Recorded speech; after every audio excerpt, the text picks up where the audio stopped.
Welcome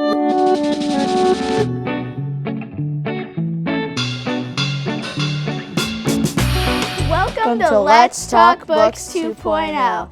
Today we have our special guest, Mr. Gatto, and his class as our audience.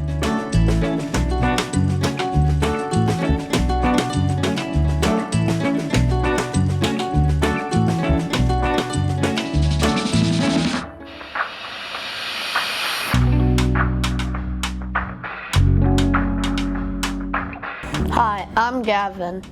Hi, I'm Lorelei. Hi, I'm Mr. Gatto. We're both in 6th grade, and Mr. Gatto, you teach? I teach 3rd grade ELA.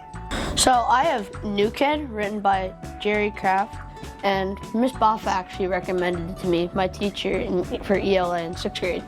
So my book's The Elite by Kendra Cass. So actually this book, last time you remember I read the selection, this is the 2nd book in the series. And I didn't bring a book to Let's Talk Books. I brought magazines. So when I was growing up, my favorite things to read were magazines. I had my first subscription to Motor Trend magazine when I was 8 years old, and I couldn't wait for them to come in the mail. I used to check the mailbox on the last day of the month religiously. And so I also have a Consumer Reports. This is from 1998. I always kept these, and these were something that I shared with a lot of people, but also would be in the car with me when we would travel. I was just always reading magazines. Gavin, what's your favorite part of the book so far? So I have a part in the book where where my character Jordan says that he wished he had a growth spurt for Christmas. And it's funny in that part, and then it shows a picture of him grow tall. So Lorelei, what's your favorite part in the book? My favorite part was probably there are these 2 different groups that invade the palace. There's the Northerners and Southerners. So the Southerners are a little bit nicer than Northerners. So the Southerners, there's this one little girl, and America, my main character in the book, she was hiding from them. She ran to the forest and she hid inside a tree. And one of the Southerners, the really little girl, she saw her, but all she did was smile, and then she heard a whistle, she curtsied and ran. And America was actually surprised because she thought that she would do something to her, even though she was only 10. So, Mr. Gatto, what's your favorite part in your magazines? It's a great question. I have lots of favorite parts. I used to study, this is a newer Motor Trend, but back in the 1980s, they would actually have, in the very back, they would have a sheet with data on all the cars. It would talk about how fast they could accelerate from 0 to 60, how quickly they could brake from 60 to 0, along with quarter-mile times and everything else. And I used to study those numbers, and I would be able to roll them off about just about any car. If you quizzed me, I would be able to tell you. That was a big feature of these magazines that I loved.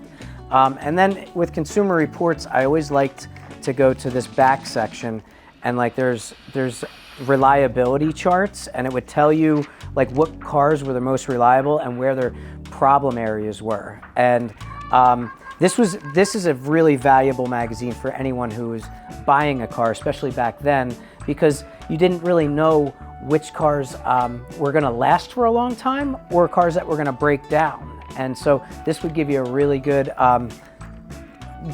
information, and then they would also compare their performance as well. So those are my favorite features of these magazines. So does that mean that I could quiz you, so I could give you a quiz instead of you giving me a quiz? Shoot, let's go. Hey, Mr. Gatto, do you have a least favorite part? When you watch TV sometimes, your least favorite part is watching commercials. Well, these magazines make their money with advertisements, which are basically commercials, there's a watch right there. I actually really enjoyed those advertisements and I used to save them. I clipped them and saved them. So this is an old one here, and it says, Ever notice how you never see I'd rather be bumper sticker on a Jeep, and they're out in the wilderness because like what place would you rather be than out in the wilderness? I actually had all 3 of these Jeeps. I love Jeeps, so I didn't really have. There was no part of the magazine that I didn't enjoy, even though that these advertisements filled pages that didn't have information. They're still entertaining. Like I have lots of them. And I thought that Jeep just had really good ads back then. And I think it's valuable, especially being writers, to look at how someone wrote these. And it's meant to catch your attention, and it's meant to sell things. And there's some really good ones. Like this one says, the good news is Jeep Grand Cherokee is now available with a V8.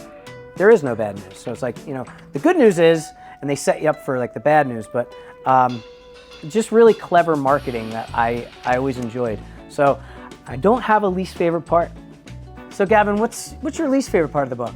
I have a least favorite part when Andy, one of the main characters that's always rude to Jordan because he's new, tries to blame Jordan for pushing him when Andy really tripped on an apple.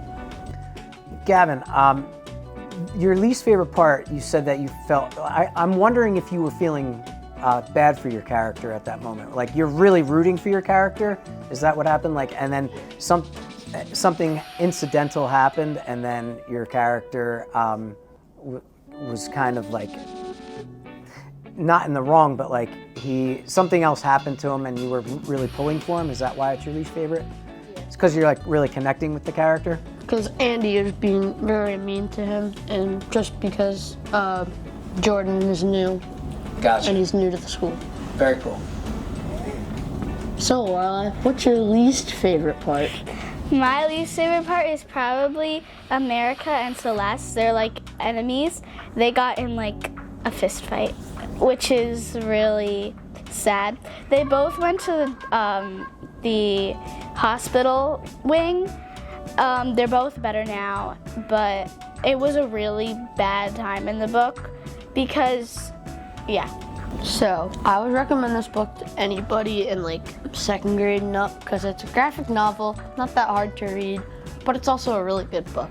I would recommend this book through 6th and up because it has a little bit of violence in it, and it also is a little bit old. It has a lot of bigger words, and they probably couldn't read it, and I wouldn't want some people getting scared at night. I would say for Motor Trend, I think 8, 9 years old and up, you're gonna have challenges with the vocabulary that the writers use because the writers are trying to sell this to an older crowd, possibly people that are gonna be in the position to buy a car. But I think that magazines in general, both of my daughters have subscriptions to, they have Ranger Rick and Highlights, not Ranger Rick. I forget the name of is it Ranger Rick? Maybe? I don't know, Highlights and the other one. So they look forward. Ella, my youngest one, said yesterday as we were coming into the house, she goes, did my magazine come? And I'm seeing a little part of me when I was younger. So I would recommend everyone to get a magazine subscription. I think it can really broaden your band of what you're reading. Today we have our first ever live studio audience. So today they've been so good, so they're able to come up and ask us a few questions. How did you guys start Let's Talk Books 2.0? So it actually started with Hooked on Books with the Brigantine Community Central, and that was getting a little old, so Miss Grimmy wanted me to come up with a new idea. And then I came up with Let's Talk Books, and Miss Kelly actually noticed us and wanted to host something different for us, and we made Let's Talk Books 2.0. That's really nice, and that's really cool that you had that idea. Thank you. Do you have fun doing it? Yes, we have a lot of fun doing it. Sometimes we mess up, but it's really funny. We laugh all the time. It's one of the funnest things I've ever done. How long does it take you to finish a book? Usually for me, if it's a graphic novel, it would be about a week to a few days. But If it's like a really big book, it would take me about a month and a half to like a month to a month and a half. Usually for a graphic novel, it might take me 4 or 5 days, but for like an older book, like 300, 400 pages, it might take me about 2 weeks. For me, when you're reading nonfiction, you don't really have to finish the book. A book like this has lots of information about automotive maintenance, so I might just go through this book to find the information that I need and then set it back down. With a magazine, I might go to the table of contents and check out which article I want to read first, read that article, and then put it down, and then just kind of chip away at it. And there are some cars that I really didn't care to read about, so I wouldn't read about them, and I'd put it down. What was your favorite book you've read in Let's Talk Books 2.0? So actually, probably it would be one that I did last month. It was The Selection. It's a little bit newer, but it's really good. Same, from last month, I loved The Baseball Genius. It was a very good book. What's your favorite book you read this year? Probably The Curse of the Bambino. Fun. And Mr. Gatto, what about you?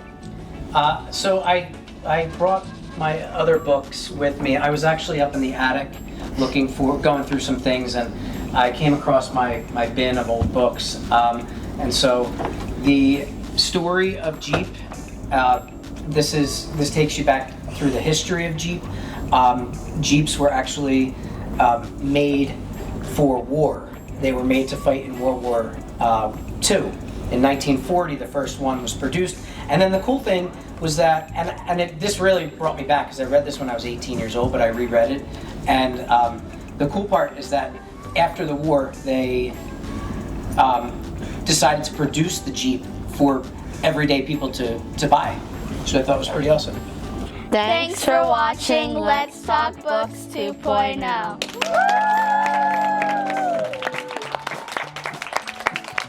What is Read Across America?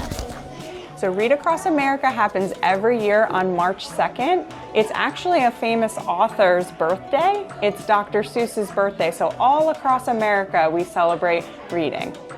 Why do you have the 7th graders reading here? So for the week we have had authors visits, and we've had community members come in to read to classes throughout the building. So now we've partnered some of our older students with some of our younger students that they could read together in celebration of the reading week. Hi, I'm Nell, and I wrote a book, Dune Danger. It's about when me and my siblings were at the beach, and there's this sandflower that almost scooped us up. Hi, I'm Amelia, and my story was The Cold Catastrophe. I wrote about me and my 5 friends building a snowman in my friend's backyard. So tell me, how great were these stories they created? I thought it was pretty creative and it was good. I think they did really good, and they're really good readers.